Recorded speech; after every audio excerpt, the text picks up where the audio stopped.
Et même nous devons prier pour l'Église. Nous devons prier pour nos bien-aimés à travers le monde, toutes les personnes qui prient, toutes les personnes qui aiment le Seigneur, mais qui sont entrées dans une spirale, dans une bulle. Mais ils ne sont même pas conscients qu'ils sont entrés dans une bulle. Vous voyez? Et comme je vous le disais tout à l'heure, aujourd'hui, dans l'Église, les chrétiens recherchent le spectacle plutôt que la bonne nouvelle. Ils recherchent le spectacle plutôt que la nouvelle naissance. Ils recherchent la bénédiction qui rend riche, la bénédiction qui donne les biens matériels, plutôt que celle qui sauve l'âme. C'est la même vanité que vous retrouvez sur les réseaux sociaux. C'est exactement, c'est comme si c'est des frères siamois, ou c'est comme si c'est l'un et le clone de l'autre. Vous voyez?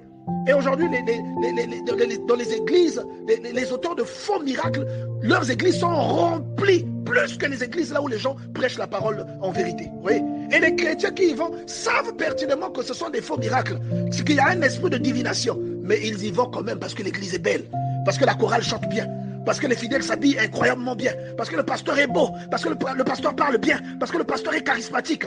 Bien aimé, ce sont des morgues spirituelles. Il y a un esprit de séduction là-bas. C'est un évangile sucré. Tu vas attraper le diabète spirituel. Et la Bible t'avertit. La Bible t'avertit. Va lire la Bible. Vous voyez? Et voyez quand vous voyez ces choses-là, vous voyez comment ces gens-là, des centaines de personnes réunies en train de célébrer Dieu, alors qu'ils sont remplis de l'impudicité, à commencer par le pasteur jusqu'au dernier fidèle. Bien aimé, ça fait penser à la beauté de certains cadavres avant l'enterrement. Ça fait penser à la beauté de certaines morgues ou de certains cercueils, bien aimés dans le Seigneur. Vous voyez? Bien aimé, réveillez-vous.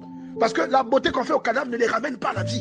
C'est pour les préparer seulement à aller dans le trou 6 pieds sur terre. Et vous aussi, c'est le risque que vous courez en ce moment. Vous voyez? Donc, bien aimé dans le Seigneur, vraiment, réveillez-vous, quel que soit ce que vous traversez aujourd'hui, ouvrez les yeux, chassez cet esprit de séduction. La Bible dit, dans 1 Timothée chapitre 4, verset 1, mais l'Esprit dit expressément que dans les derniers jours, dans les derniers temps, quelques-uns abandonneront la foi pour s'attacher à des esprits séducteurs. C'est-à-dire que c'est ce que nous sommes en train de voir aujourd'hui. C'est quelqu'un qui ne sait même plus, il n'a plus aucune objectivité. Lui, sa vie, son rôle, quand il se lève le matin, c'est les réseaux sociaux, c'est pour publier des futilités, c'est pour s'exposer, exposer sa vie, exposer ses enfants, exposer son foyer. Bien-aimé dans le Seigneur, réveillez-vous.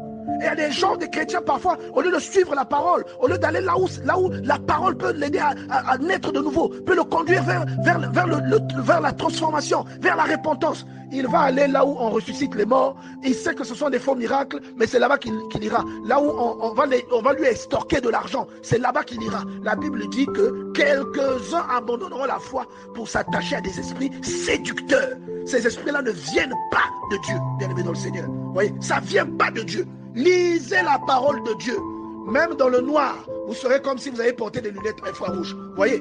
Si on était arrivé au ciel et que Dieu, et qu'on n'avait pas connu les réseaux sociaux, ceux par exemple qui sont morts avant les réseaux sociaux, que Dieu leur dit, regardez ce que j'avais prévu pour l'humanité, et voilà cette arme de propagande. Comme vous voyez les grands prédicateurs comme les John Wesley, des grands prédicateurs comme l'apôtre Paul, quand Dieu lui dit, mais regarde, Paul c'est sûr qu'il se dit, mais si à mon époque il y avait ce truc-là, mais je pense que tous les êtres vivants seraient chrétiens. Vous voyez, regardez l'opportunité que Dieu nous donne. Dieu nous a donné une arme de propagande massive. Qu'est-ce que nous faisons de cette arme? Oui, des chrétiens, oh Jésus, oh Alléluia, quand il est dans l'église, dès qu'il sort, il va publier des futilités. Oui, vous ne savez même pas comment atteindre les autres, alors que vous avez une arme puissante à votre disposition.